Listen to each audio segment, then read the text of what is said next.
तर व्हीएसआर कंपनीचे विमान न वापरण्याचा शिंदेंच्या शिवसेना आमदारांचा निर्णय. शिंदेंच्या शिवसेनेच्या आमदारांचा निर्णय एकनाथ शिंदेंकडून मान्य.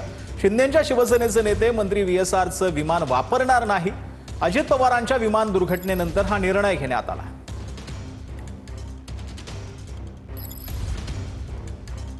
नाही असं काही नाही बरं का. आम्ही सगळ्यांनीच माननीय शिंदे साहेबांना एवढंच फक्त सांगितलेलं आहे की जे विमान आपण वापरतो, जे हेलिकॉप्टर आपण वापरतो शासकीय सोडून, ते वापरण्यापूर्वी ते वापरण्यासाठी योग्य आहे का, ते फिट आहे का, ते सुरक्षित आहे का, ह्याचं सर्टिफिकेशन हे नागरी विमान वाहतूक यंत्रणा जी आहे त्या यंत्रणेमार्फत, सिव्हिल एव्हिएशन डिपार्टमेंट मार्फत ते सर्टिफाईड केलेलं असलं पाहिजे. त्याच्याकडे सगळ्या परवानग्या असल्या पाहिजेत. वाटतं की ज्या पद्धतीने या कंपनीच्या विमानांचे अपघात आणि आता आपण जर बघितलं असेल तर त्यांची जी काही तपासणी करण्यात आली, ऑडिट करण्यात आलं, त्याच्यामध्ये बरेचसे दोष त्या ठिकाणी दिसून आलेले आहेत.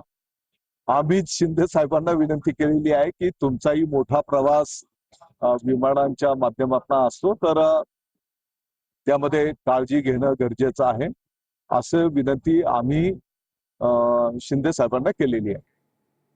तर रोहित पवारांची मागणी योग्यच आहे असं आदित्य ठाकरेंनी म्हटलंय. व्हीएसआर कंपनीची चौकशी झाली पाहिजे असं देखील आदित्य ठाकरेंनी म्हटलंय.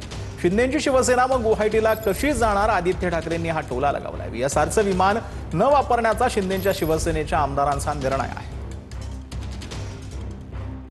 ठीक आहे, पण एवढे प्रवास करून मग जाणार कसं गुवाहाटीला वगैरे? बघा काय तुम्हाला सांगतो, हे बरोबर आहे, व्हीएसआर कंपनीवर खरोखर चौकशी जी रोहित वगैरे सगळेच मागतात, मला वाटतं ती लागायलाच पाहिजे. ती घटना दादांची देखील अतिशय दुर्दैवी आहे, त्याच्यात सत्य काय ते बाहेर पडायलाच पाहिजे.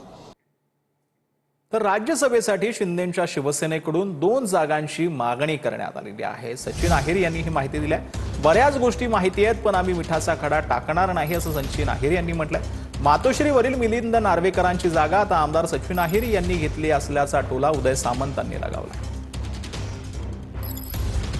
तर मातोश्रीवरील मिलिंद नार्वेकरांची सचिन अहिर यांनी जागा घेतल्याचं उदय सामंत यांनी म्हटलेलं आहे. तर बऱ्याच गोष्टी माहिती, पण आम्ही मिठाचा खडा टाकणार नाही असं सचिन अहिर यांनी म्हटलेलं आहे.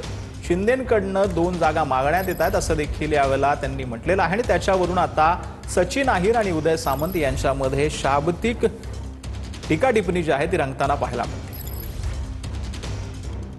तर मातोश्रीवरील मिलिंद नार्वेकरांची जागा आता आमदार सचिन अहिर यांनी घेतलेली आहे असं वक्तव्य उदय सामंत यांनी केलंय.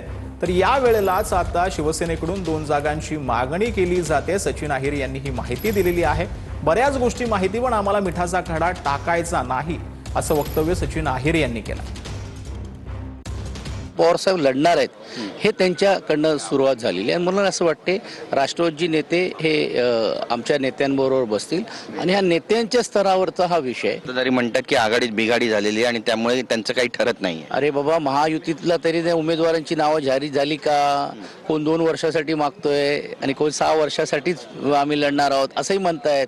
आता हे आम्ही जर मिठाचा खडा टाकायचं असेल, आम्हाला पण खूप गोष्टी आतल्या माहीत आहेत, ते आम्ही बोलत नाही. राजकीय चर्चा हे त्या व्यासपीठावरती होत असतात. शेवटपर्यंत कोण आम्हाला जर डिवचण्याचा प्रयत्न करत असतील तर आतल्या सर्व गोष्टी काय ते बाहेर काढायला का 2 मिनिटं पण नाही लागतील.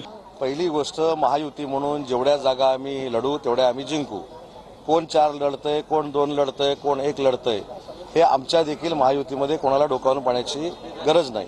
दुसरी महत्त्वाची गोष्ट की सचिन भाऊ हे देखील विधिमंडळातील माझे अतिशय जवळचे मित्र आहेत. परंतु महाविकास आघाडीनं कोणाचा निर्णय घ्यायचा, संजय राऊत साहेब सांगतायत तसा शरद पवार साहेबांचा घ्यायचा किंवा अन्य कोणाचा घ्यायचा, हा त्यांनी घ्यायचा निर्णय आहे. आम्हाला त्यांच्या पक्षामध्ये डोकावून बघण्याची गरज नाही. परंतु रोज सकाळी 9 वाजता आमच्या पक्षामध्येही डोकावून बघितलं जातं, ते थांबवण्याची जबाबदारी देखील सचिन भाऊंनी घ्यावी.